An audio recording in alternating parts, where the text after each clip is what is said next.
means we can feel tense or distracted or on edge without immediately knowing why. And one of the things that we often underestimate is the effect of living with a constant background of unsettling news. I'm Dr. Jo and I'm a psychologist. Political uncertainty or conflict or costs going up, changes that we cannot control, or stories about risk or threat.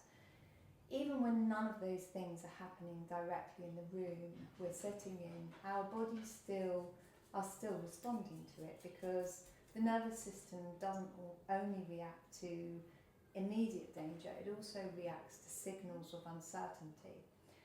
And modern life gives us lots of those signals. You could be scrolling for a few minutes and take in several different messages that something is unsafe, or it's unstable, or it's getting worse.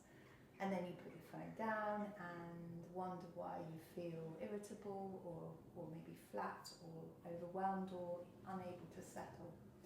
It's not always because you're too sensitive, it might be because your system has been taking in more threat information than it can comfortably process. And this doesn't mean that you should stop caring, because caring about the world is important, but being informed matters. But there is a difference between being informed and being repeatedly activated. Sometimes the body needs a boundary before the mind feels it has permission to step back.